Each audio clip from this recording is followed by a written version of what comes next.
Trial Lawyers University, where the Titans come to train.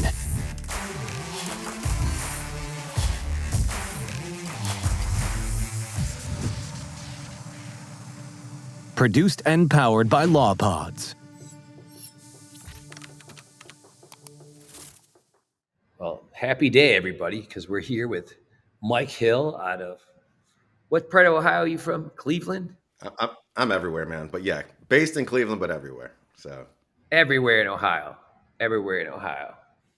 And Mike is originally from Flint, Michigan. When I heard that, I'm like, because I'm from, the suburbs of Detroit and Birmingham, so probably about an hour away from each other. But I used to go to Flint on a regular basis for court. I lived back in Michigan, and all I could think when I was there every time is, who the hell would ever live here? This place is, it is like it ain't great. It ain't great. Let's just say it's not surprising that they had poisoned water there. Let's put it that way. Well, tragic. I got the hell out. There's a reason I don't live in Flint, Michigan anymore. So. Thank God. So tell us about how did you get out? How did you get to Cleveland to become a trial lawyer? So it's a roundabout situation, man. But right by your neck of the woods, high school. I played football all through high school. Was pretty good. Ended up getting recruited. Went down to a prep school, Orchard Lake St. Mary's, which is in West Bloomfield Hills area, right by Birmingham, where you're from. Got recruited. Now, what was that like? Hold on a sec. So you go to this preppy, nice. I know a lot of kids that went there that were really well. I thought, I grew up in a nice house and stuff, and like maybe call it like upper middle class. But the kids I knew that went there, they were rich as hell. I mean, they had big houses on the lakes, and so. Oh yeah. Did you grow up like that too? So did you fit right in there, Mike? Yeah, absolutely. That's exactly what Flint, Michigan is like, right? We had one lake called Thread Lake, and literally it was like full of like cars that were abandoned that people had like trashed in it. I'm not joking. So I go down there. No, it's a total culture shock, right? So I go down there, and it's basically two worlds when you're in there, right? So there were the kids that went there from the area, very wealthy, all drove like the nice little preppy BMWs, that kind of stuff. And they were snobby little pricks, basically. And then there was the athletes, right? So it was like a group of like, us, right? So it was a lot of guys from Pontiac, which is not a great area, Flint, Detroit. So we'd be in like one side of the cafeteria, because we lived there. You're in one side of the cafeteria for all three meals. And then you got the other kids in the other side. Now, the funny part though, is that they were like the little like fan club of the athletes, because we had like won a bunch of state championships, nationally ranked, that kind of stuff. But no, it was a culture shock for sure. I had never worn a tie. I didn't know how to tie a tie when I got there. You know what I mean? So I'm trying to figure this out. This is pre-internet, so you couldn't just look at it. So I got some big fat triple Windsor thing on to start. So it was a whole world, man. So you go to Orchard Lake St. Mary's for prep, and then you graduate from there, and then where do you head off to from there? So I head off to this strange school in Wisconsin called Concordia University to play football, which was bizarre to say the least. It was a very strange experience. Very Lutheran. I'm not Lutheran. I didn't grow up religious. It was a very different thing. It's very religious. I'll leave it at that. Okay. Very religious. I remember one of the first days I was walking. I don't want to offend anybody here, but I was walking down the hallway, and I see this kid's door is open. He's got this big, how it is in college. People have posters up, but this is a different kind of poster, different kind of school. And it says, everything I ever needed to know, I learned in the Bible. And I was like, whoa, where am I right now? This is an 18-year-old guy. That's what he's like bragging about. So I stayed there for a year, finally did well in school because I had nothing to do except for study, because there was literally nothing to do there. So I just like buried myself in a library, okay? So I had like a 4.0 there. Graduated from high school with like a 2.5, all right? So I was like, I got to figure stuff out. And there was a football coach there who had just come there that year. And he was like, man, there's this school. He's like, you're a weirdo. You're a weird dude. I was like, thank you. And he's like, there's this weird little school in Ohio I used to coach at called Oberlin College. And it's totally strange. It's bizarre. The people are weird. He goes, you'd love it. So I don't know if this is a compliment or not, but I end up transferring over there. Again, now this is like a top 20 liberal arts college school in the country. I have no business being there. A year and a half ago, or less than a year ago, I'm like, I can't pass like Algebra 2. Okay, I have no business getting into one of the best colleges in the country. They let me in for football. I did well there. And then the rest is momentum. Here I am. momentum, and then, but now you're in Cleveland though. So why not Flint? Why Cleveland? Well, I think that's somewhat self-explanatory. But so No, if it I was go to L.A., it would be self-explanatory. Okay, so what was the draw to Cleveland? Because I've been to so Cleveland, and it's well, not that self-explanatory. Okay, okay, it is. Oh, I thought Cleveland was like the greatest place in the world. Coming from Flint, I was like, oh man, this is amazing. Look at this. There aren't like homeless people everywhere. So I'm in Oberlin College, which is about 45 minutes, an hour outside of Cleveland. I meet who becomes my wife at the time. She's 2 years behind me. So we're like, what do we do? We actually end up taking 2 years off of college, where I moved back to Flint and ended up working in a warehouse for 2 years. She wants to go back to Oberlin, okay, which is she takes 2 years off with me. We go back to Oberlin so she can finish up at the Conservatory of Music. She's an opera singer. So I'm like, well, I got to bide some time during those 2 years. I don't know what I'm going to do. I always wanted to be a professor, but I was like, look, I'll go to this Case Western, this law school. I'll go to law school for 2 years. After 2 years, I'll ditch it. I'll go to grad school like I wanted to, become a professor. And again, here I am. I was in law school and just wrote it out. all right, but you graduated from Not the Oberlin. most hold on. It's not the most inspirational story. I'm not the kid at like 10 years old who's like reading To Kill a Mockingbird who's like, I'm gonna be a lawyer, anything like that. It was just a product of circumstance and made the best of it. But you graduated from Oberlin, but your wife left early, and then you went and worked in a warehouse. Is that what you're saying? That's right. Just so I'm Worked in a clear on this warehouse for two timeline. years. That's right. And what kind of warehouse? What were you doing? Driving a forklift? I mean, It what kind was of things? it was the life, man. I was living the dream. Yeah, I was driving a forklift, picking boxes off of shelves, stacking them up, shrink racking them up, and putting them on a semi. That was my job all day long. But there was a part of me, and it was like one of those pickers. I don't know if you've ever seen it. It's the forklift that goes like 30 feet in the air, and you're like, yeah. So the first time I did, I'm obviously terrified. After a while, you're totally out of control, breaking every OSHA guideline there is, having fun with it. You're 24 years old or whatever. And so I didn't know what I was going to do. So one day I remember, now I have not really met my in-laws or who are going to be my in-laws yet. My wife, then wife, is from Missouri. We hadn't married yet. So I'm going down to see him. Now it's the day before Christmas Eve. So I've been there a year and a half at this point. Going down to drive down to Missouri the next day to see her parents. They don't know me. I don't think I've even met them yet. So I'm driving a forklift, one of these pickers, they call it. The forklifts are behind you. You got that glass right in front of you. And I'm driving it. And I'm going through and I see something. I'm distracted. I see something to my right. I see one of the guys in the warehouse. He's talking to a customer and I just zone out for some reason. And I'm watching it. And then it's just this boom, this crash. And my face just smashes off of this plexiglass thing. And the guy looks at me. He's like, what happened? And I'm just like sitting there. I'm like, and he's like, what are you spitting out, gum? And I was like, I think it's my teeth. I go in the bathroom and I look, and my front two teeth are just totally, it's like a half moon. They're just gone. Now it's the day, it's like noon, the day before Christmas Eve, and I'm gonna go down and meet my in-laws, who I think are gonna be my in-laws the next day. Now, fortunately, they're from Southern Missouri, so missing teeth is not like that uncommon.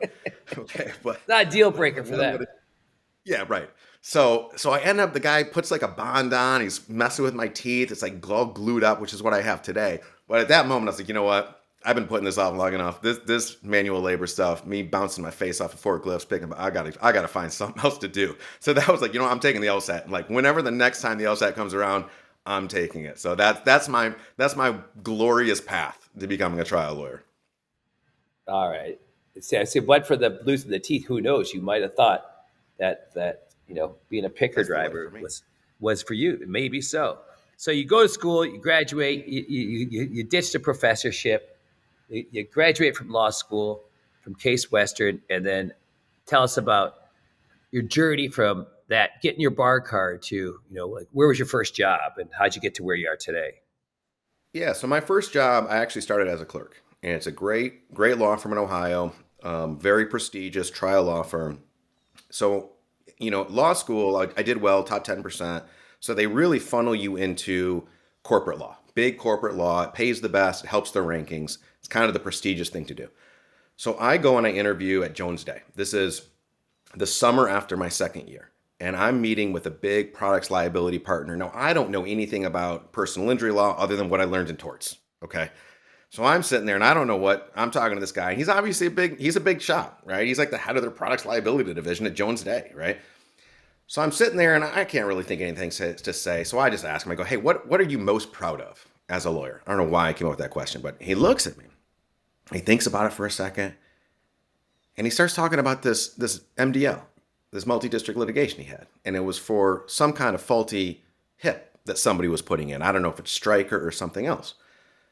But he's telling me how these hips, they failed, right? These hip implants. They totally failed. They busted. They were a garbage product. And he tells me how he and his underlings were able to get that dismissed, on some kind of legal technicality issues, on a motion to dismiss or summary judgment or something like that. They were able to get that all dismissed and saved his clients, hundreds of millions of dollars. And I'm sitting there looking at him going, that's your legacy? You just left a bunch of poor old people like sitting around not being able to walk, get new hips, just in a bucket of pain, just laying around. That's your claim to fame. I obviously didn't say that, but I was like, no, this I can't do this shit. I cannot. There's no way that this is what I'm going to do. I mean, if I'm selling out, it's going to be for a hell of a lot more than whatever this guy makes. So I leave there and I'm kind of like, what am I going to do? So I talked to one of the people at the law school who's like, hey, I know this great firm, Spangenberg, Shibley and Leiber.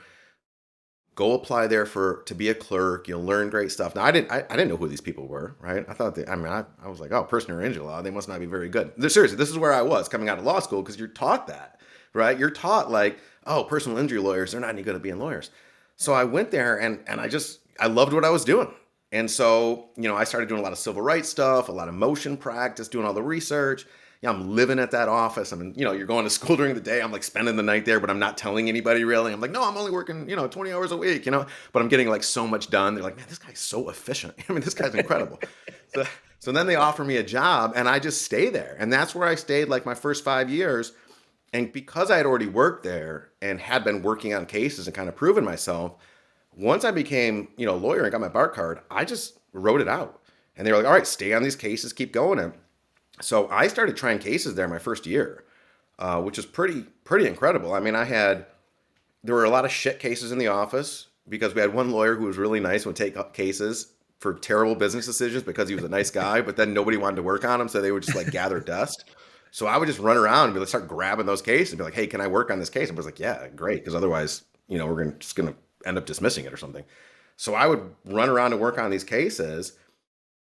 And that's how I ended up trying cases, not having a clue what I was doing the first couple of years. And then they also let me try with them large cases. So in addition to those garbage cases, I was second chairing and their second chair was 50%. It wasn't second chair, you sit on the sidelines, you observe a trial. I mean, second chair was, okay, we got 3 experts. You put on these 3, I'll put on these 3.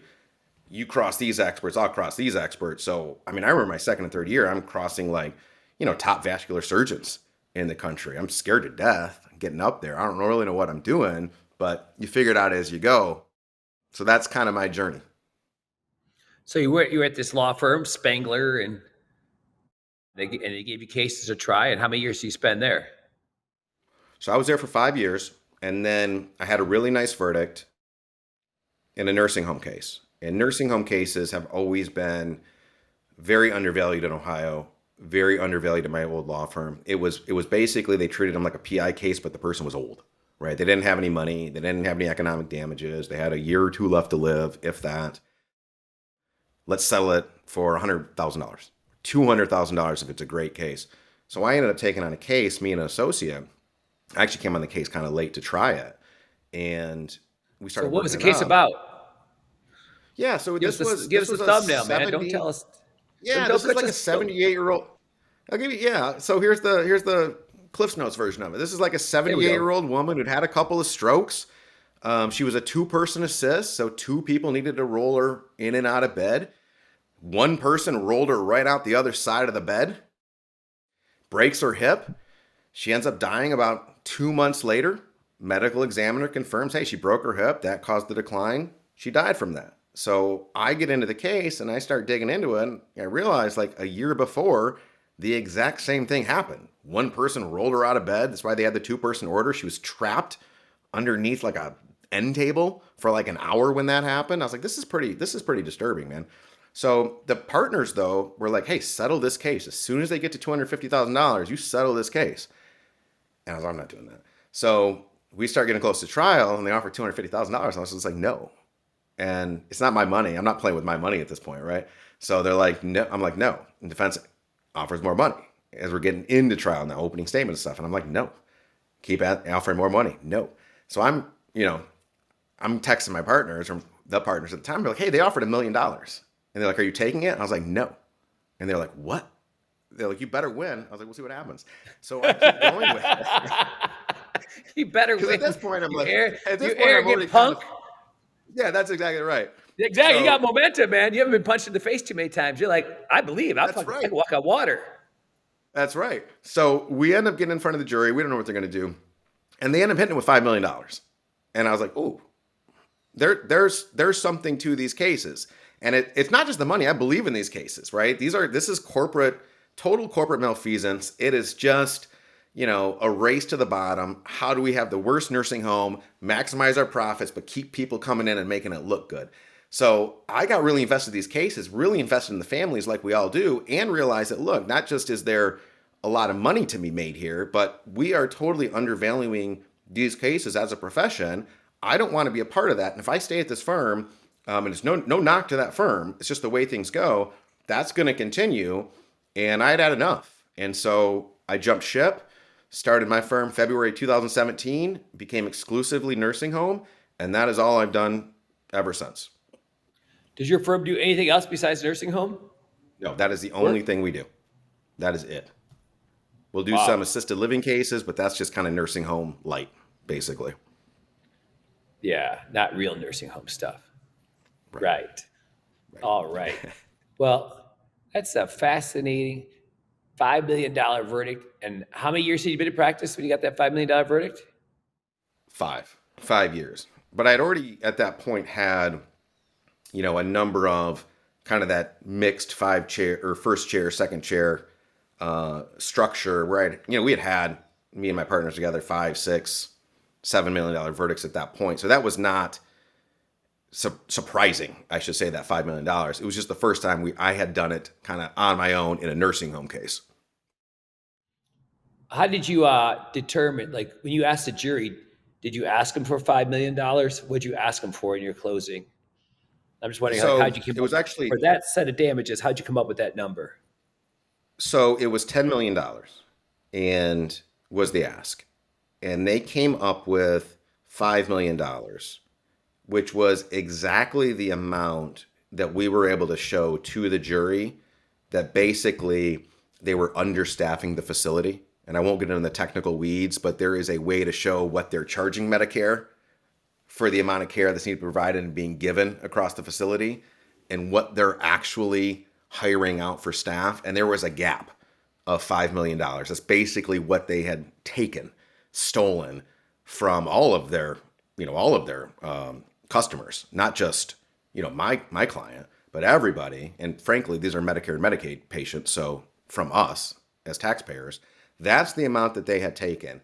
So that's the amount that they assigned for damages. I don't think that was any kind of a coincidence at all.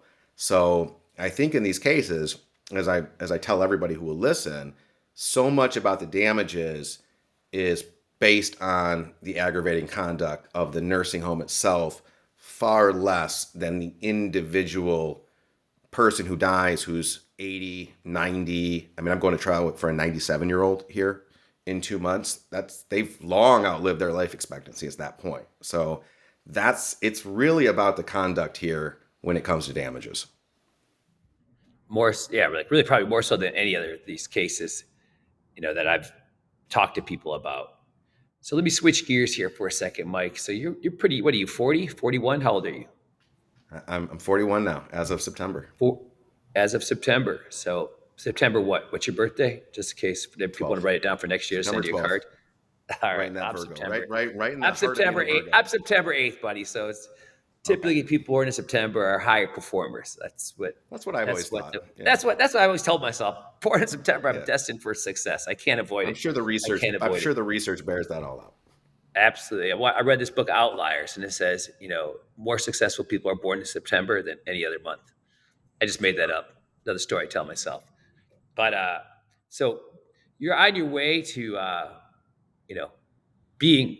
I mean, you're like I had a lot of success, and typically people that had a lot of success, you know, get there from associating with people that have a lot of success too. You know, when you start to get to the higher level in a profession, it's weird. People at a high level profession gravitate together, and so you know you've become a pretty great lawyer at a young age, and you know a lot of lawyers and stuff that are at a high level. So if you look back at this and you think about, okay, what qualities do these people that have got to the higher levels, you know, in this trial lawyering world, you know, what qualities do they have in common? And so that's my question for you: is what qualities, what common denominators have you seen at people at the top in our profession?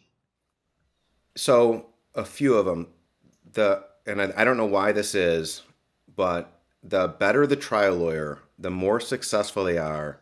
First of all, the more giving they are of their time and of their strategy. They don't have a scarcity mentality. When I meet a lot of lawyers who are not at the pinnacle, it's very scarcity mentality. I don't want to help this lawyer. If I help this lawyer, they're going to do what I do. They're going to get good results. They're going to take my clients. When you go and meet, you know, any of these, what I always thought and still think kind of larger than life people, you know, the Keith Mitnicks, the Joe Freeds, the whoever you want to bring up, they are so giving of their strategy, what they do, their time. They are not worried about other people taking trucking cases or other big cases or anything like that. So that's the first thing I notice, number one. Two is that they are, for the most part, completely and totally authentic. And what I mean by that is not what you read in books or you hear some people say on whatever. And they say, oh, be authentic. I hear that all the time. I heard it all week. I was at OAJ, which is Ohio Association for Justice. A lot of great speakers, but I heard a lot about like, be authentic, be authentic, be authentic. And then you kind of like at the same token, you hear the same kind of people saying, but also, you know, make sure that you dress a certain way in front of the jury. Don't wear expensive clothes. Don't drive fancy cars. Don't do this. Don't do that. And it's like, well, wait, there's a something wrong here, right? Be authentic, but also be somebody totally different in front of the jury, right? And what I realize, the more I spend time with people, or read their books, or see them on TV or podcasts or anything else, those people who are really successful are genuinely themselves. Whatever they are in real life, that is the way that they are in front of a jury. Now, things are polished, the performance is differently. Obviously, trial has a lot of theater aspects to it, your delivery, but they are themselves. They look like themselves, they dress like themselves, they talk like themselves, they are themselves. Some are, people with long hair, and they're not cutting their hair to look different in front of a jury. They are themselves. So I would say They're put in a man bun. Yeah, you know what I mean though? Yeah, like you know your audience, okay? So you're not going to show up, exactly the same. You're not going to show up in a Van Halen t-shirt or something, okay? But you're going to be yourself. You're going to talk like yourself. You're not trying to be somebody else. So I would say that's number two. So let me just talk about that for one moment, though, like the authenticity, because that's all you hear all the time. I spent 12 years at the trial lawyers college. Be authentic. Be authentic. Everywhere. To me, that's lip service. That's like crap advice. It's garbage advice, because it's easy to be authentic when you're super successful and everybody loves you, and you're just chilling. But the journey there, because I truly believe, because I've been studying this a while, and I am by no means a great trial lawyer that anybody would recognize. Now, my goal is to become that great trial lawyer that people recognize. That's my journey. That's my mission, and everything I'm doing in the interim, which is getting to meet great lawyers like yourself, or the Keith Mitnicks, the Brian Panish, the Joe Freeds, and study their stuff. I'm in my own little process of self mentoring, or getting other people to share their wisdom with me, and I do a lot of training and stuff of other lawyers on the physicality of connection in the presentation of trial. And what I've, I think learned is that authenticity is a result of really hard work to master whatever you're doing, because you can't be authentic if you're nervous. And people say, well, you're authentically nervous. Well, that's because you're insecure. People don't get nervous unless they're insecure. And insecurity is fear. And you can't be authentic if you're living in fear. And, and the only way that I know out of that is to train. is to study so that you know your materials, so you're confident in your materials, but you also have to train the physicality so that knowing the materials and knowing the story and having the ability to get up and tell that story so that people are listening and are engaged in it and are interested, because you could tell when somebody's interested in you, then that breeds authenticity, Hmm. is the calmness of preparation. And my friend, his name's Shemek. He's a professional pistol competitor, and so he talks Hmm. about competition having three element, or performance having three spheres. There's the conscious mind, where that's what we're thinking. Okay, that's the strategy. This is the voir dire I'm going to use. This is how I'm going to structure my opening. This is the visual I'm going to use. But then there's the unconscious mind, which is the skills, the skills of performance, the hand movements, the facial expressions, the eye contact. You're controlling your voice, all Hmm. these things that you do, because it is theater, it is a presentation. And then finally the self-image, which is a combination of the first two, being at a high level but also getting results, where it's like, as you know, it's like you start getting results and people, Yeah. people like me, I like them, I'm relaxed, I'm confident. It's a big confidence game, Hmm. right? So raising your confidence is where authenticity comes from, because, like, again, my 12 years at the trial lawyers college, we did a lot of stuff there, but none of it really had a lot to do with trial. It had mostly to do with becoming a better Yeah. person, finding yourself, and that's all great. But you can find yourself in everything, stand up and study for jury and still be scared shitless. And and Hmm. I differ from a lot of people, because a lot of folks think that, oh, if you're really scared and nervous, that's authentic, that works. Well, I don't think so, because people don't follow people who are insecure. And as a trial lawyer, you're the leader. And if you're all nervous, and plus, if you're insecure, it fucks up your thinking, because of the pressure. Hmm. And so, authentic. Yes, we got to be authentic, but authenticity is a result of work, like all the work you do in preparation. Those weeks and months of preparation that leads to certainty and calmness, so you could be authentic. And standing up Absolutely. and And I would say, I think one other thing that gets a lot of lawyers, plaintiffs lawyers, and this, a lot of plaintiffs lawyers will call themselves trial lawyers. They don't actually try cases, or if they do, it is years apart, and that's a scary thing to be in. And I think what gets them in trouble is they have this idea. They went to law school, they work on the plaintiff side, they care about their clients, all those things. Therefore, they'll be a good trial lawyer. And none of that, what you're doing right now, has anything to do with the skill set of what trial is once you're up there, right? Trial, when you're up there, a lot of what I do in terms of my presentation is I go to sales and marketing conferences. I listen to a lot of those people. It is a presentation. You did not go to law school because you were such an amazing public speaker that people wanted to listen to you, or you were so persuasive. You went for whatever reason you went. Maybe you're just really smart, or maybe you loved the law, or you wanted to, or whatever else.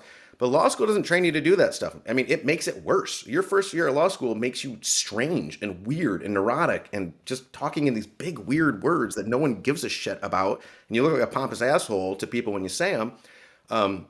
That skill set, you got to develop that one way or another, and that's either being in trial and error, and falling on your face, which I did a lot, which is a stupid way to do it when you can go to places and learn from people who are better than you, have already done that. Okay, I went the kind of grind it out dumb route, only to find out, like, hey, this really cool thing that I think I invented. Yeah, everybody who's good already did that. They've been doing that for 10, 15 years, right? You could have just learned it from them.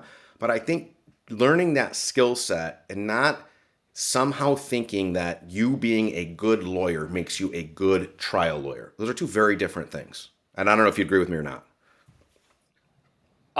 well, being a good, right? No, because, like, it's funny because, like, so many people that I work with and train, they're really good lawyers. They've got, like, great results, and they're making really, and they're making a great life for themselves. And so I always think to myself, you got these results with this current skill set of presentation and connection. Once start actually working on that. So everything you get up in that front of that jury is deliberate.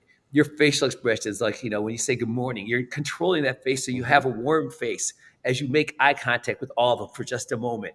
Like, that's a skill. Hmm. Or that, when you say, as we've all just heard, your hand kind of is inclusive movement to everybody. All of this is controlled, and all of it has a result and an effect. That's, then it starts to raise to a new level, because every time you do a trial, you are deliberately working on skills.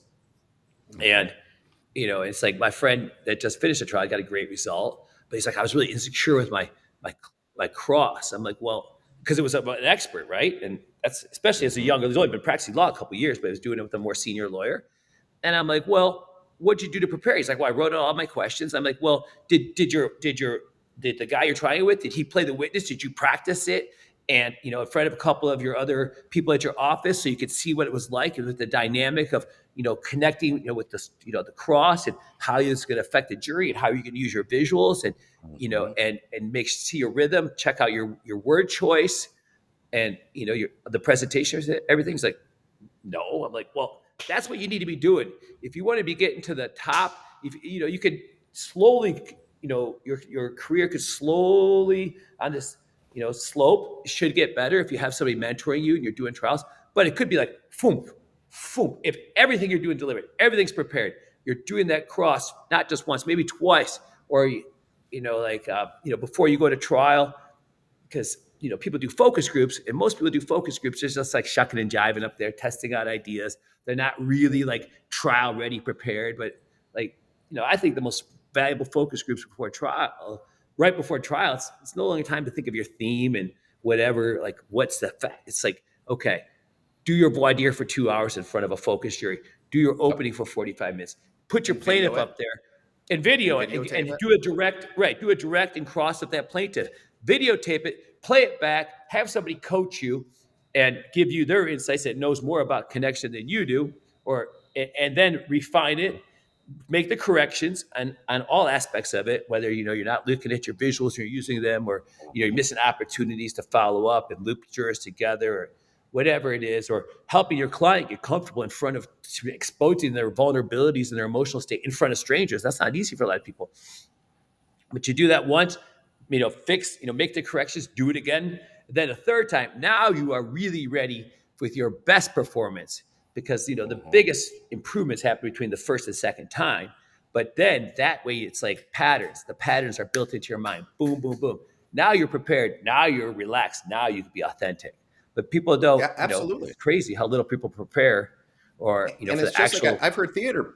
Yes, I've heard theater people say this many times. You perform like you practice. And a lot of people go into trial without ever having practice. I grew up playing football. You do not sit around and look at X's and O's on a board all day long and think about, oh, here's all the plays I'm going to run, and never actually Right, run the plays before you get to the game and go, well, fuck, I don't know right, why this didn't work out, right? I never went right. against a defense before. I never actually, so it makes perfect sense. And then mock trials, I think, are huge for a couple of reasons. One, for me, I have a tendency to procrastinate. Okay, I just do. But if I have Really? mock trials and I have mock trials coming up and I got to give an opening, I'm not going to give a shit opening. I'm just not, right? So I'm going to have my opening done. I'm going to have my jury selection done. It's not what I'm going to use at trial, maybe. I'm going to refine it and watch myself and see how it goes and get all the feedback. Same thing with my clients, right? I got to get my directs done. I put my clients up at mock trials. I make them sit back and go through video by video, frame by frame, how they're moving and getting nervous, how they're stammering, how on cross they're just running wild, saying nonsense. And they look like they're going to puke. They thought they did really well. And then you put that in front of them and they're like, please just turn this off. I said, no, we're not going to turn it off. We're going to go through it, right? Because you're going to be good, right? You got a story to tell and it's a good story and we're going to make it come off that way. I think that preparation doesn't happen for a lot of lawyers. I think, and it's, their jury selection, just to tag on to this a little bit. I think there's a lot of lawyers out there. A lot of lawyers don't do anything, right, to prepare, number one. But a lot of lawyers do. They read every book, right, which is great. You can learn a ton of stuff from the book. And you can have an opening where all the words are right, right? You got everything right, the slides right. You can have a jury selection where you got, okay, I'm going to hit all the notes. This is what Keith Mitnick does. This is what Joe Freed does. This is what, this person does. And Nick Rowley does this. And you go up there and you do it and you fall flat on your face because, 90% of what you're doing up there is getting that connection, right? It's not necessarily the words you say. It's getting them to feel comfortable with you immediately, right? That's it. And I've always thought that our biggest fear as people is being rejected, right? We are social animals. We don't want to be rejected. We don't want to get kicked out of the group. You will die, right? Evolutionarily, you will die if you're not part of the group. That's our fear. We all have fears as trial lawyers, right? A lot of times we call it stress. I'm stressed. No, you're afraid. You're afraid of something. You're not stressed. You're afraid of something. Same thing with the jury, right? The jury, I believe, just like anybody else, is afraid of being rejected, right? They initially don't know what this is, what they're doing is a cattle call where they're just pushed around. They're in this room and that room. Now they're in this cold, stale room. They heard this judge just rattle off all these long terms. And they're probably sitting there really afraid that if they open their mouth, they're going to get rejected in front of this group and they're going to get shut down. And so I think, the biggest thing you can do is bring them in that welcoming environment. It's us. I genuinely care what you have to say. I don't care what it is you say. I'm genuinely interested in you as a person, and you have to genuinely be interested in them as a person. It's not a fraud, right? It's not like a pretend, because people will see right through that, right? You're just a hack at that point, right? You're a snake oil salesman. But when you're genuinely interested in them, they feel that. And they want to share stuff with you. And they want to be open with you. And they like you. And they say, Dan, look, Dan is, look how easygoing he is. He actually cares what I have to say. And I rambled on in this dumb story, but Dan said, hey, he said, thank you. And he added to it. And then he asked this other person if they agreed with this great thing I had to say. And I feel good about this. And then what happens the next, the defense lawyer gets up and it's just that stale, archaic, you know what I mean? Like, and it looks like, what can I do to get you off the jury? Right? What can I get you to, and you have that. It's just like, well, wait, I trusted Dan. Dan made me feel like he wanted me here. Right? Yeah, he asked me questions about bias and all those things, but I get that now. He told me what that is. It's unconscious and it's not a bad thing. And I'm with him. This person over here, though, is barking at me, trying to get me off the jury. And I don't trust that person, right? So I think getting them into that feeling of welcoming and not being rejected, the earlier you can do that, and you do that for body language, the way you talk, and genuinely giving a shit about what they have to say, I think you can basically, I don't want to see you win or lose your case there, but you got a huge advantage going forward. Well, Clarence Darrow said, once the jury's selected, the trial's over. So yeah, you do. I think most people think you win or lose your case in jury selection. Because if you don't have, if nobody's listening, it doesn't matter what story you're telling. And if the jury likes you, again, I said to Joe Freed, I said, it doesn't matter what story you tell if nobody's listening. And he said, Dad, the inverse is true also. If you're connected, It doesn't matter what story you're telling, because the jury is going to find a way to help you win, because they want you to win. They're cheering for you. That's exactly right. And that's what we need in the courtroom, is people cheering for us. And the first thing you mentioned too, on the abundance mentality, totally agree.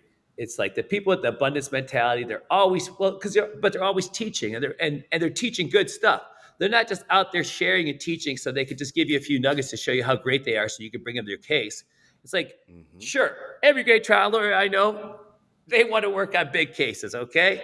And most of the time, most people that have good cases that have no experience or have never gotten a verdict, they're better off for themselves and for their clients to team up with somebody who's gotten those big results, who's going to actually mentor them and show them the way. So that way it's, and once you know the way, then you can walk that path on your own. But until you do, you need people to show you the way. But these guys like the Freeds and the Mitnicks and the Raleighs and the Panchers, they are trying to help you so that you could do it. But if you can't, if you still have the fear, if you haven't got to the point where you're like, it's your 8-figure case, you're like, I'm an 8-figure guy. If you still look in the mirror, you see a 6-figure guy or girl, you should have that collaborative effort. But they do really share. And I think COVID was really so great for that, because, people were isolated and needed community and the sharing and teaching. I hope that it's competitive. That's why, at my events, I don't have one lecture track. I have at least four, and at least 7 workshop tracks, because I want people to be competitive. I want these lawyers to be competing for the audience. They should. And that when somebody goes and picks somebody to listen to, like when you're in Huntington Beach and somebody comes to listen to you, instead of the Keith Mitnicks or the Brian Panishes, the Nick Raleighs, they really want to be with you. Whether it's 10 people or 100 people, those people want to be with you. And whatever message that you have to share, well, that's more burden on you now. It's not like you were the only one there, that they had to listen to you. And it's much better too Right. because the audience is much more engaged. I'd rather have 20 people engaged when I'm speaking, as a speaker, than 180 of them are on their laptops, and you can clearly see that they're surfing the web and answering emails and don't give a rat's ass about what you're talking about. Like, who wants those people in your audience? Like, go outside and do an email. You're killing my vibe. You're killing my. It's like a Oh, bunch of jurors I that was just just at a don't conference. register. I was at a conference this week, and I'm watching this person there, and I'm in the front, because I want to interact and I want to be part of it. And he's putting on a good. I mean, it's good. He's got some useful stuff here, right? I mean, this is good stuff. And I look behind me, and everybody's on their laptop, just clicking away, And I think, well, you're obviously just here to get some credits or maybe some FaceTime or something like that with colleagues. But like, first of all, it's totally disrespectful to the person who's up there. I would never do that because I'm imagining myself up there, and he's putting on a good performance, looking at a bunch of top of people's heads. You know what I mean? Which is it's such a he's getting rejected. Going back to rejected, everybody's rejected this guy. But so yeah, they're not, and you're not getting anything out of it. And then just to digress a little bit, the final thing I would say about great lawyers that I've realized is they're no different than any great competitors in any realm of business or sports or anything like that, which is they're never satisfied. There's always something they could have done better, whatever the results. And, they're judging themselves based on themselves. And I think that goes to the abundance mentality too. But, we've all had 8-figure verdicts where you look back and go, man, I could have done this thing differently, or I could have done that thing differently, or I need to improve on this thing, right? You're not sitting around going, oh man, I'm great. I don't need to learn anymore. And I think that's a huge thing with just successful people in general, which is they're measuring themselves. Their measuring stick is their best self. It's not what somebody else in the community did, or oh, I got a bigger verdict than that guy, or that guy got a bigger verdict than me. It's what is the best possible thing I can be. And you hear Michael Jordan talk about that all the time. If you ever watch, The Last Dance, I mean, that's the whole thing. He's not measuring himself against other people. It's what is the best possible thing he could be. And because he is the best at that point. There is no other measuring stick. And I think that's when you look at these great lawyers, a bunch of whom you just mentioned, whether they say it or not, I know that's how they're gauging themselves. They're not comparing themselves with other people. They're absolutely comparing themselves with what is their greatest self. And I don't care who these people are. I don't care if they got $100 million verdict.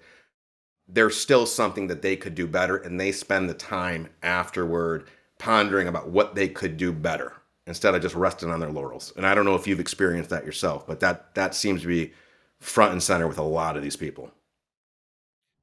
No, that's I've seen it, and I was talking to Panish a bit about stuff, and he's like, Ambrose, when you're with your conferences and stuff, he's like you're really only competing with yourself, because, and I thought about that a lot too, because like every time I do a conference, like I just did one in New York, now I'm going back to Huntington Beach, then I'm going to Vegas. It's like every time I do it, I feel like I have to it has to be a better event. It has to be more impactful. It has to be more fun. It has to be, the food has to be better. Everything has to improve, because I feel like such a commitment to the people who do come to my conferences, that they've given me their time and invested their money and their time because they want something. They're not just showing up because they're my friends. They want something. Right. They want to be better trial lawyers. They want to improve, for them, I think it's mostly for themselves. And they can say it about the clients, but we all want to get better for ourselves, because we have egos, and, and we want those material things. We all, I think, want to be rich. And, but still, the point is, even if it's for themselves, that's why they're there. It all starts with me and I, whatever, so they're there. They want to get better for themselves. They want to have a great time, because this is a tough ass job. It's stressful. It's lonely. So you get together, you got colleagues and friends, and, people see you. It's so great when people see you and their faces light up with like Mike or Dan or, and it's like, that's what it's about. And then creating those networks, get the community, those friends. So that way, when people show up, there's like, when you at a conference, you got 50 people there and you're friends with, that you haven't seen in a while. That's an awesome thing, right? Because it's just fun. And so I think about these things constantly, and how to be innovative, and like even like somebody like for you, like speaking at Huntington Beach, I'm thinking like, okay, wow, you've really focused on this trial stuff. And think about like give it like an hour, how do you on voir dire, an hour on how do you do your open, hour on what's your strategy on closing, like an hour on what's your strategy on direct? How do you prepare your direct of your clients, directs of your before and after witnesses, directs of your experts? There's a lot of preparation. Crosses. How do you prepare your client for cross? How do you prepare your before and after witnesses for cross? How do you prepare your crosses for the defense? There's so much strategy and so much stuff that has to be, you know, put together to really teach. And so I'm always thinking, okay, how do we get a better, find new people like you and I've never met before this, and found each other because Matt Nakajima, or that's who I was on a prep session with right before we got Love on Matt. here because he's such a I great love guy. Matt. But Matt's great. he's doing a case analysis in a few days with Mike Karp out of Wisconsin, and they met at TLU in 2021, and they worked on they worked on this case with Kyle out of Missouri. I can't remember his last name, but they all worked on this case together in a small group, and now they went and got this $3.5 million verdict on a $50,000 offer. Like, to me, this is the exciting thing of collaboration and mentoring and people helping each other. So it's synergistic. I mean, right.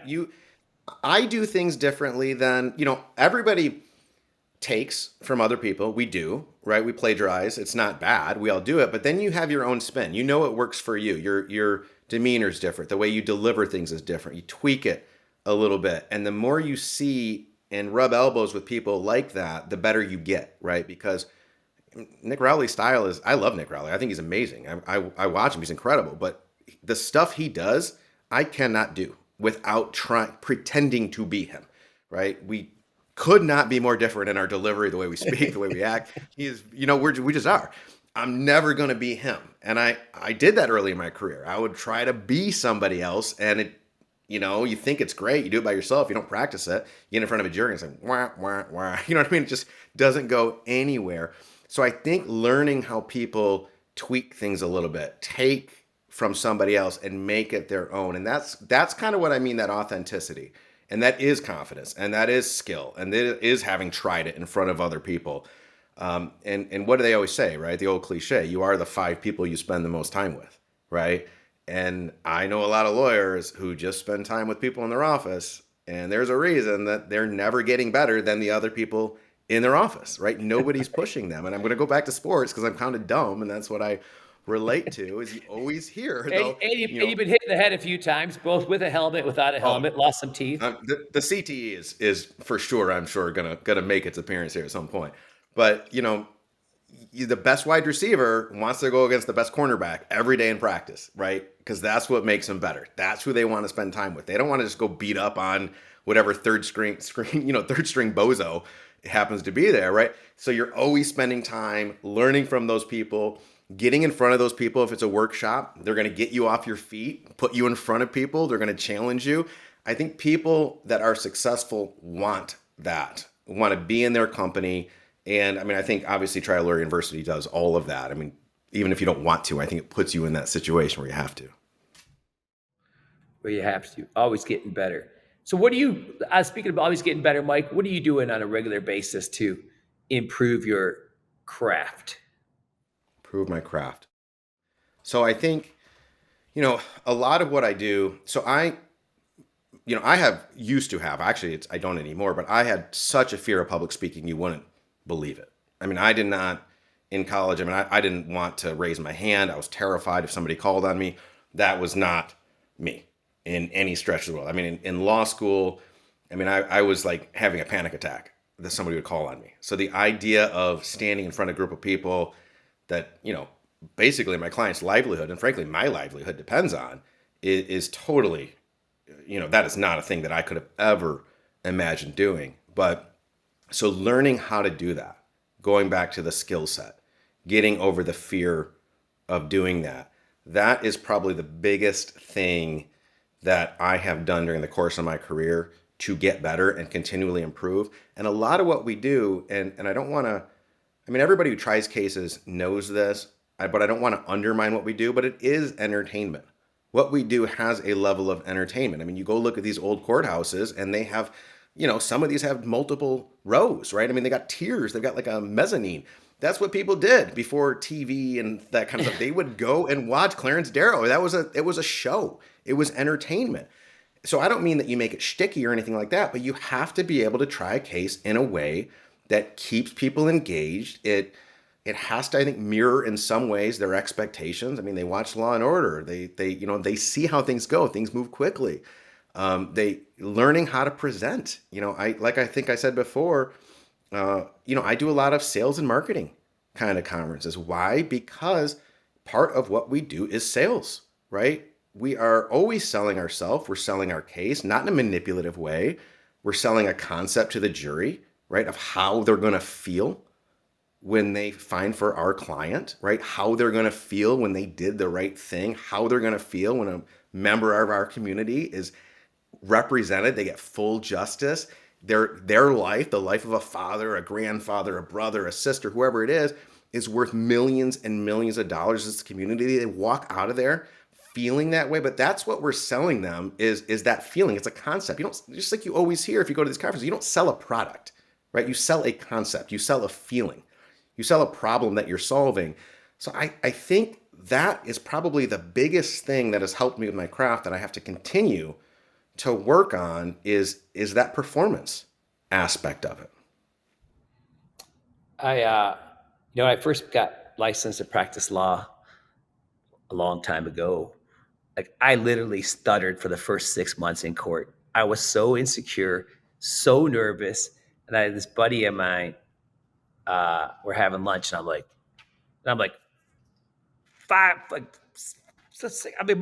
into this porphyria already, and I'm still like freaked out. And the judges aren't helping any. Like I remember the first time I'm going to do something on the record, I don't have the forms right. The judge's like, Mr. Ambrose, clearly you're unprepared. So why don't you have a seat and figure out what you're doing, and then you let my clerk know when you feel you're ready to put this on the record. I'm like, okay. And so it's like, but even like today, like presenting, because it's such a skill. Even like so many lawyers get up and present in front of other lawyers. They think it's the same thing present to a jury, and it's so different. And that's a whole different skill, right? And you get too caught up in like the information of the facts, you lose all your connection. Where it has to be a balance of but mostly about the connection, because when you're connected to your audience, and then they're like, it's like infotainment. It's like, obviously it has to have information and you're teaching, but if they ain't interested, they're not listening, so they're not learning. So it's so much more like, it's like just be like a stand-up comedian. You got to have your material in form in your head, but it's about what audience is showing up today, who's there, who am I going to get some connection with, start riffing with, in the context of the frames that I have set already for my performance. So it's just got to And I think constantly that the more you work on that well, performance. and you only get that by doing it. And what do they say? The repetition is the mother of skill or mother of learning, whatever. You have to do it, right? Because trial moves so fast when you first start. I mean, it feels like everything is happening in lightning speed. The more you do it, though, it slows down, right? It slows down, right? Because you've been there. You know how to adapt. You know what it's like when this thing doesn't go quite right, or your witness says something that you completely did not expect, or whatever happens. Like everything slows down, and that only comes from doing it and having, as you come, you got a plan A and a plan B and a plan C, and you kind of have this, not a bag of tricks, but you've been through it before. You're okay with it. It's so easy to adapt.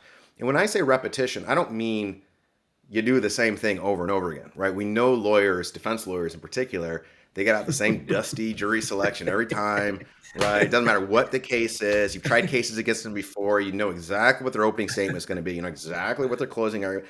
So those people, they'll say like, oh, I tried 100 of these cases. No, you've tried one case 100 times, right? You have not tried 100 cases. You've tried one case and you did it 100 times. That's totally different. So when I say repetition is the mother of skill, I mean exactly what you were talking about earlier.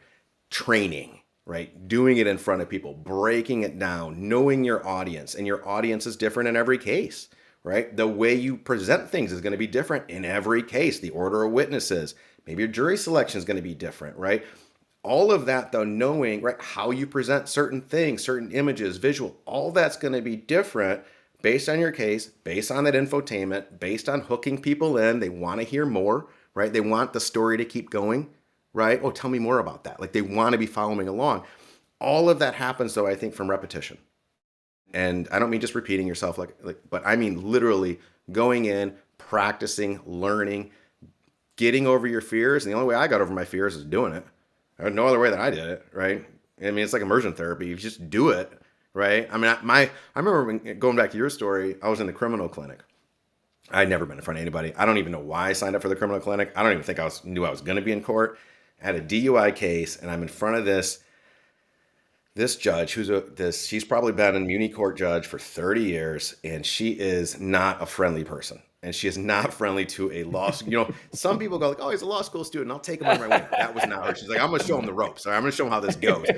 And I remember she's just challenging me, and I'm behind this podium. I mean, I'm like hiding behind this podium, right? And my legs are so locked, my knees are so locked that I almost passed out. And I'm not joking, I almost passed out by the time she was done talking to me. So that's where I started, okay, was that person, but just doing it, right? And the reason I had to do it is I went to this firm where we tried cases. My livelihood depended on it. I liked my clients. I had to do it. I had to stand up and do it. I got a wife at this point. I got to put food on the table. I'm not going to just bail on it. And you do it and you're terrified. And then you do it some more and you do it some more and you do it some more. And then eventually you get to a point where, you know, my last trial, and this is the first time I've ever done this, but my last trial, I came into the trial on the Friday morning. We started trial on Monday. That's when I got into the case. Okay. So that was learning the case over the weekend and putting on, you know, learning I mean, you're talking 20-hour days. I've never done that before. And the only reason I ever did that, going to bumping elbows or learning from other people, is I was literally reading in a book when Damage is Evolving came out with Nick Rowley and David Ball when they were updating things. And I believe it's that book, maybe I'm wrong, but in a book, I think it's that one, Nick Rowley's talking about a story very similar to that, where he's got a friend, I think in Iowa, some kind of case, reaches out to him like a Friday or Thursday before trial, and he jumps in. And he actually ends up going out there and picking a jury. So knowing that that's possible, knowing that you can do that, I was really comfortable on Friday going, okay, I try cases. I know how to try a case. I know how to pick a jury. I know how to do this. What are the themes in this case? What's the emotional connection? You know, what's the kind of roller coaster of emotions? That was a case where the guy had an aneurysm, was going to die. He lived at home, 70 years old, had an aneurysm, going to die. They do a miraculous job at the Cleveland Clinic saving him. He has brain surgery, craniotomy, and the family, though, goes through this thing of, oh man, he's going to die. They prepare themselves for that in the hospital. And just out of a miracle, he gets the second chance at life. He gets the second gift. And he goes to this rehab facility where their only job is to make sure he doesn't fall. And what do? They let him fall. And they let him fall 5 times. And that last time he falls, he hits his head and gets a big subdural hematoma, a big brain bleed that crushes his skull. They don't send him out for a couple of hours, and he dies. So I'm hearing the story. I mean, what's the emotional connection here? What hooks me? And it was that he got this second chance at life. The family goes from this grieving process to they're on cloud 9. They are so happy. Thank you, Jesus. And just to have that ripped away from them by people who didn't do the most minimal thing possible. And once I got that hook, I go, okay, I got trial. Doesn't matter. I got it from here on out. I know what the hook is going to be. So, but going back to what you said, that fear, things slowing down, you know, you would have asked me, if you asked me 2 years ago, if I would take a case the Friday before trial, no way. But just knowing that other people have done that and been successful, I'm like, all right, it's possible. If this person can do it, I can do it. I'll push myself. So. What happened? It was a $5 million verdict. It was the largest verdict, I believe, in the county history. So, for a nursing home case. Right. That's a pretty good result. And speaking of results, because we know each other, because our mutual friend Matt Nakajima, hit me up the other day. He's like, "Oh, you got to meet this guy Mike Hill. He's really crushing it." So I know that you've had a pretty good year or last few trials, and we're going to do some case analysis on those. So let's talk about those cases and give a little snapshot in case people want to tune in when you do the full breakdown to see how you put these cases together that seem to have no actual, if we just focus on the victim, would not have a lot of value. We focus Absolutely. on the evildoer perpetrators. Now we got, 7 to 8 figure value. So let's talk about those one at a time. I know that the one that he brought attention to, we talked a little bit. You recently got a $26 million verdict. Is my number That's right. correct? Around there. Nope, Okay. that's So right. what was that? What was that case about? Yeah, so that's a case, and I kind of just back up a little bit. We always say try our best cases, and I think there's something to say just for trying cases, because the four most recent trials I want to say are $42 million, $42 million in verdicts, and I think under $400,000 in final settlement offers combined. Right, so bad, quote unquote, bad cases, according to insurance companies or your other lawyers or things like that, may actually be great cases in front of a jury. Just because you haven't convinced some audience doesn't mean you're not going to convince another audience. And I think we So lose that sometimes. I just wish you know I just did the math and I realized that you have a 104x on offers to verdict in that span. So Right. that's you know what? Because people are like I'm always okay with wanting that. to, pitching cases to do case analysis. And I'm like, well, what was the offer? Like, oh, it was a shitty. It wasn't, it wasn't like, oh, it wasn't really notable. It was like $100,000. Like, what was your offer? Like $5,000. I'm like, that's noticeable. That's a lot of people's inventory. People want to hear about that case. So I would say, you know what? Because insurance companies, they're not there to lose money. They're doing their best job to evaluate the case. And when their valuations are that far off, clearly they have a perspective. They have the wrong perspective. And so that's a good day. So you try your best cases. Yeah, and I think just try cases. I mean, just be willing to try cases, I think, is a big one, regardless of what people tell you about the case. Now, there are some cases that you obviously just, maybe there's something fatally flawed in it, okay, but Right. whatever. But short of that, just because an insurance adjuster or another colleague or somebody like that doesn't think it's a strong case, I don't think that has any relationship sometimes to what a jury's going to think, because going to knowing your audience, those are completely different audiences. Lawyers are a different audience. We've heard forever that this is a factor and this is a factor and this how you judge a wrongful death case and blah, blah, blah, blah, blah. And you've got insurance adjusters just looking at there's a bunch of bean counters, right? Looking at what other lawyers have done over the course of the country. That has nothing to do with you. A jury has no frame of reference about what's a good case, what's a bad case, what's the value of a case. They come into this completely blind. I mean, you're their guide here, right? They have no frame of reference. So, the two of them, when I look at a case, it's the jury is just 100% different audience than probably who you've spent 95% of your time on that case talking to about it. All right. And so this last case, so it's a $26 million verdict. We got to focus on the $50,000. question here, Hill.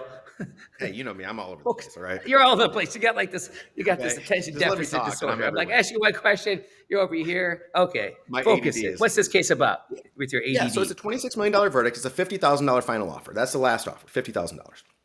And so it's a case where the end result is the guy suffocates, essentially, inhales food, dies. He's 69 years old.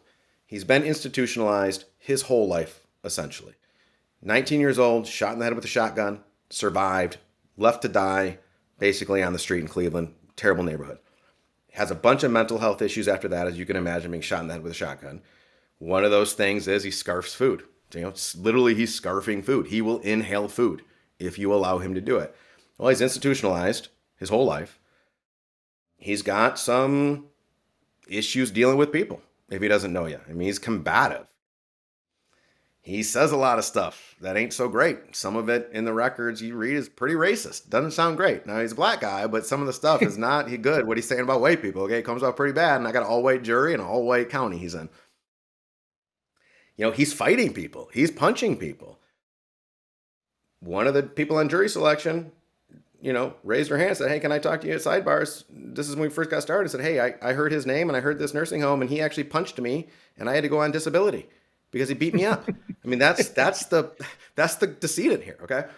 So did they give you did the judge give you a cause challenge on that juror? She gave me a cause challenge on that one. Oh, Yes, okay, just trying to see what the bar is in Cleveland for a cause challenge.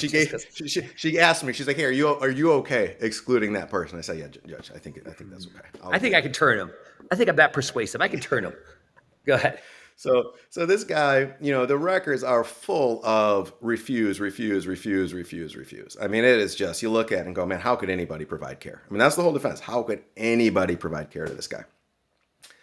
And so we're getting ready for trial. I go, man, this guy won't accept care. Yeah, he lost weight while he was there. He was dehydrated when he went to the hospital, and he inhaled this food when nobody was supervising him, and it went into his lungs. Had to be nobody was supervising him, right? If you're supervising him, how does he inhale it?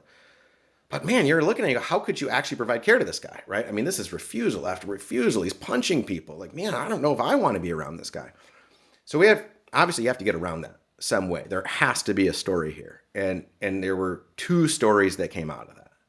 Story number one was I went and contacted a ton of former employees. And these are not people that had been contacted by the defense. These are not people that, were told what to say or had some company line they had to walk. These were people who were willing to sit down with me and tell me the truth. And I started to unravel some of this stuff. And I learned, these refusals didn't actually mean he refused care. It was, we didn't have enough staff. We had a system-wide problem where we lacked staff. We could not provide care to everybody. So we would document refusals oftentimes when the care was not even offered. So we would document that a person refused their food, but we may not given them their food. We would say this guy refused being, or not just him, but refused treatment, even if we didn't offer it to him because we didn't have enough people. And then you go start to unravel this a little bit. And what we learned was, well, were there certain kinds of people that this would happen to? We were more willing to do that. And they said, yeah, management would tell us that the reason we're doing it is we don't have enough staff. They're not going to hire staff. And if state comes in to inspect, which they do for nursing homes, if it says no care is being offered, we're going to get dinged. We're going to get penalized. We're going to get sanctioned. But if there's an R there for refused, the state goes, oh, well, they offered the care. They did what they could do, but the person wouldn't accept it. That's the thing that happens. They're telling me, so management knows they're doing this. Management is essentially coaching them to do this. And I'm asking, I say, like, is there any kind of patients you do this for more than others? Any kind of class of patients? How do you figure out who to do this for so you don't get in trouble? And she says, yeah. Ones with mental health issues and ones who are nonverbal. Because if they have mental health issues, nobody's going to believe them if they say the care wasn't actually offered and we mark refusal. And if they're nonverbal, they can't tell anybody that they didn't refuse and it wasn't offered care. So you start to realize that it's not about this guy being a bad guy. It's about this corporation just committing fraud and just taking money because they're going to hire the minimum possible people and take very complex patients, take the money for those complex patients and not do it and put these people's lives in jeopardy. And it wasn't just one, it was another and another. So I would start asking people, these formers, I'm sitting down, I'm having lunch with them at Friendly's and Perkins and these places I would never go. And they're telling me, I'd never heard of these places. And so Bob Evans, down on the farm. Yeah, right. And so they're telling me these things, and you're breaking bread with them. Again, connection, right? I'm not a stale lawyer bringing in my office. I care what they have to say, and I care about them, so I'm going to meet with them on their terms. Wearing a T-shirt and tattoos, and I'm sitting there with them, and they're telling me these things that not just all these people, but him too, in particular. And they opened up enough with me that they were willing to say, I falsified records for this client. I falsified this guy's records. And they're breaking down. They're crying in front of me. Now, what they did is technically illegal, right? But they're willing to share that. That's where they are. So my first witness, and I've never seen this happen before, my first witness is up there. So I do my jury selection. Jury seems to be with me. Opening, I had a couple people crying during opening. So that's a good sign. And the first witness comes up. She starts crying. This is a former employee. She starts crying and looks at my client and says, I am so sorry that your brother was neglected the way he was. I just want to say how sorry I am. And she's bawling. And the jury's watching this. And then my client, being a human, naturally reacts and goes, it's okay. I understand, because she's so understaffed. And the judge is like, you can't talk to each other like this. But the jury is seeing this happening. And the case is over at that point. And then it was just another of those people. It was not at that point about my client, right? It was about what this company did, who the position they put these employees in, which is always a big theme in my case. The employees are victims too. I'm not going after these aides. These aides make $9, $10, $11 an hour. They can't put food on their table. So this same woman who's crying, I said, look, it's the last question I asked her, and I don't know the answer to this, right? I said, if it was that bad, why did you stay there? And she's telling the jury that I didn't have any other options. My husband's on disability. I've got a kid who's sick. I have to put food on the table. I've got no other way. I had to stay there. I had to do it. And now the jury is now looking at this going, this is our community. These are the people in and it's a very downtrodden community. It was an old steel town up in Warren, Ohio on the border of Pennsylvania. They've lost all their jobs. It's not a happy place right now. And so they're hearing that, and it's not just this client or this patient was victimized. They're victimizing the people in their own community, the people who work there. This corporation has nothing good to offer anybody, and they're corrupt, and they're seeing that. So you get these large verdicts, not based on this guy, but the way that this corporation has chosen to, I feel, essentially come into these towns, exploit the people who work there, put people in a situation where they have no choice, economic choice, to go to other nursing homes. They underpay everybody, they grind people to dust, and then they take all those profits and they take them out and they live somewhere totally different. These are communities that these owners would never set foot in. So that's, in that case, that is what was the case, frankly.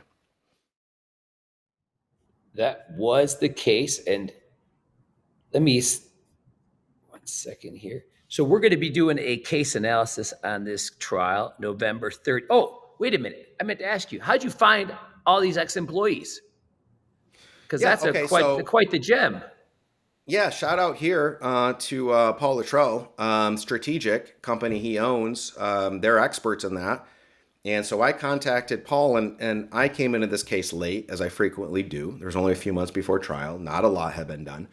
And so the first thing I did, I knew I wasn't going to get the discovery I needed or get things up to speed or get the documents I usually get, the proof staffing cases. It wasn't going to happen. So I reached out to Paul, had coffee with him at a Starbucks up in Cleveland. He flew up here. And he's telling me, what he can do. And he owns a company called Strategic. And I reached out to him, and he got me the names of probably 30 or 40 former employees in a matter of days. I had him interview the people because I got other stuff to be doing. I don't have the time to interview all these people. You do the first round, and then let's filter out who's going to be good and bad, and I'll take it from there, or my staff will take it from there. And he's just an expert at that. And now actually I use him on every case moving forward, because I'd been trying for years to track down these former employees. And before that, I did it the stupid way, which is I would ask defense counsel, like, hey, I want so-and-so's deposition, right? Well, that didn't work out very well, because now they're in the room and they're saying, hey, Michael's going to try to take your license from you, which, by the way, they said that in this last case. I had former employees who were still friends with other witnesses in the case who were testifying and being represented with the defense and said, hey, Michael, they're telling me that their lawyers are saying that your goal in this case is to take their license so they can never work again. So that's how shady the defense is in these cases. So Paul Luttrell, fantastic, Strategic. Can't recommend him enough. It's a very free plug. But. Free plug. Well, you know what? If they do the work, give them a free plug, because that way you can help other people too. I do too. Hey, work for me. I mentioned it. That's what matters. It'll make him happy too. And so we're doing that one on November 30th at 1:30 Eastern time, 10:30 Pacific time. And then we have two other ones on the schedule. So I think those are the $5 million cases that you were talking about. Is that right? That's right. So, two of them. One we haven't talked about, but yeah. So give us the snapshot of those before we wrap this. Yeah, the other one, this program up. 84-year-old guy. He lives at home semi-independently. He's got a couple of aides that comes in, a couple times a day to take care of him. He's had Parkinson's for about 15 years, and he didn't have long to live, one way or another, at 84, with Parkinson's for 15 years. Falls at home, gets compartment syndrome. They've got to do a very major surgery. It's a big toll on somebody that age. They take him to the hospital. They do all the surgeries. He goes to a rehab facility, who I didn't sue, where he loses about 40 pounds in about 2 months and gets some pressure injuries, goes to the next nursing home, and the pressure injuries heal. And they stabilize him. So you think they're doing a good job. Then he starts showing signs of diarrhea, stomach cramping, which would be C. diff, which is basically a gut bacteria from antibiotics, which is deadly if you don't treat it. He's got those signs for several days. They don't tell the doctor. The family actually starts doing research and has a meeting with the nursing home. Says, "Hey, I think my dad has C. diff. I think he does." And they go, "No, he doesn't. He doesn't have C. diff. He's just got some kind of stomach virus, but he's fine." 3 days later, he's in the hospital, septic shock, C. diff. Okay, so this is a guy, and he dies. So this is a guy where, from the defense's perspective, is, hey, look, this guy had been dying for, first of all, years, but specifically for months. I mean, he lost 50 pounds in a matter of months after he had this traumatic injury. That's what happens to people in this situation. He's going downhill. They wanted a very long timeline, obviously. My timeline was 3 days. It was, hey, the family came in, said he has C. diff. He didn't. You didn't do what you're supposed to do, which is call the doctor, get him tested, and treat him. So that's the window, that 3 days. And the case was about those 3 days. And they wanted to make it about, look, this guy is hospice eligible. This guy probably has 6 months to live. This guy probably this guy probably that. They make it about the client. I make it about everything else. And I'm not saying I don't make it about the client. I mean, this is a father, right? This is a husband. This is a great person, but I'm not talking about life expectancy. I'm not talking about he's going to have some glorious future, right? It's just not how it is. I don't want the jury putting themselves in that position, right? I don't want them thinking about that, because that's not a life probably a lot of us want to live very much longer. But it comes about respecting life, and really any life, and how these corporations don't do that. And so that was in a very conservative county where I think they had one medical malpractice verdict ever in its history, the largest verdict of all kind in that trial, or in that county, was $2.5 million. And this is a $5 million wrongful death only verdict. So no pain and suffering, anything like that. Wrongful death only for a guy who's probably, no matter what happens, has a few months to live. Wow. And then the third case, what's the third case about?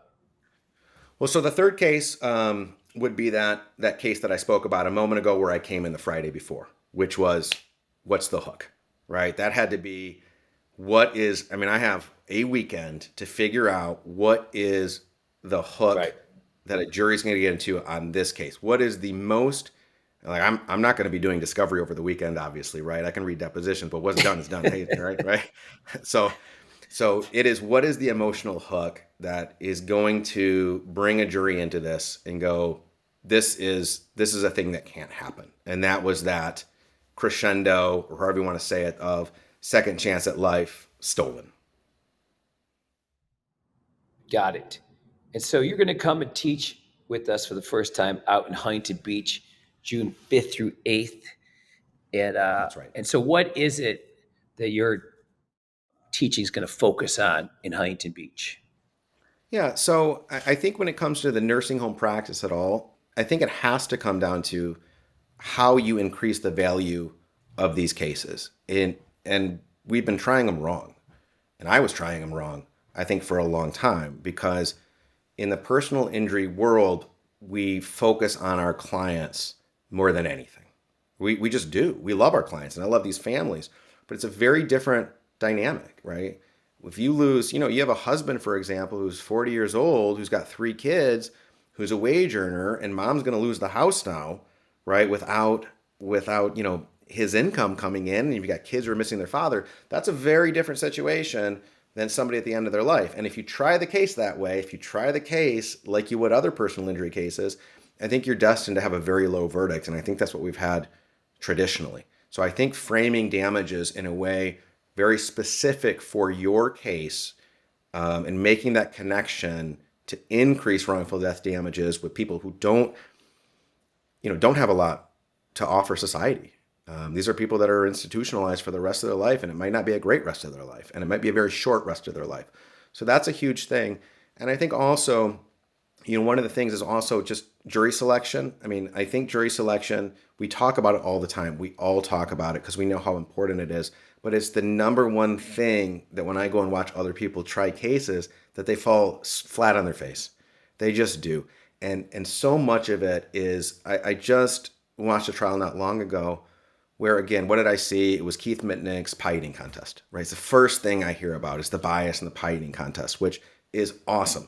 And it's great for Keith Mitnick.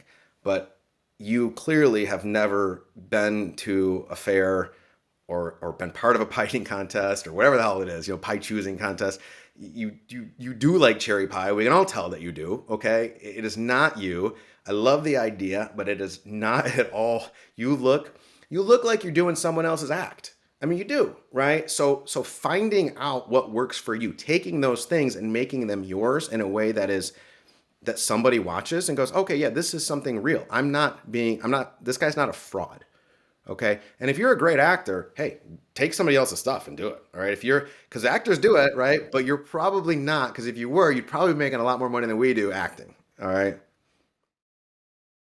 That makes a lot of sense. And so if you just let everybody know, if you do want to, come to Huntington Beach, which is a great idea, that you can, find it at triallawyersuniversity.com, the registration for it. It's at the Paseo Hotel. There's only 220 rooms in the whole hotel.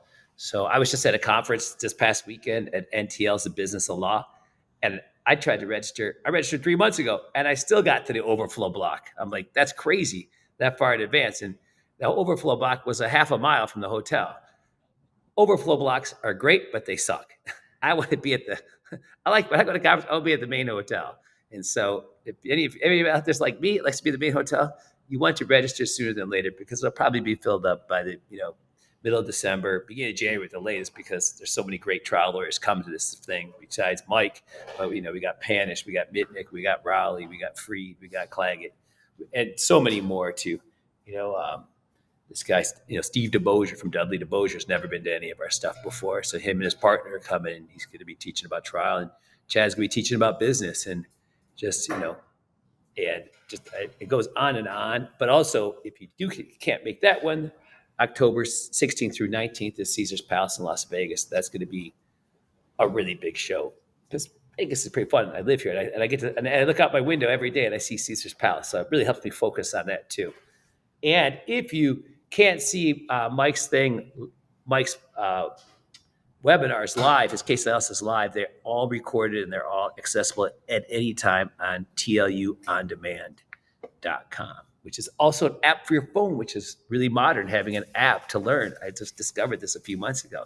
Getting into the 21st century. It's a very exciting place to be, up to date with technology. So, Mike, it was great having you here, and finding out about the stuff and getting to know you a lot better and your story. So thanks for Really visiting, appreciate it. and we'll see you definitely on the 30th of November and beforehand, because we got prep to do, because we got to make it, because, we got a different jury out there, a jury of our peers. That's on right. these webinars. That's right. So you take care, have a great day, and we'll have set up Thank time you to so do much. these preps. Ready to train with the Titans and set records with your verdicts? Register for our live conferences and boot camps at triallawyersuniversity.com. Start getting your reps in before the big event by going to tluondemand.com to gain instant access to live lectures, case analysis, and skills training videos from the trial lawyer champions you love and respect, as well as pleadings, transcripts, PowerPoints, and notes for a roadmap to victory. Join the group that continues to get extraordinary results. Trial Lawyers University, produced and powered by LawPods.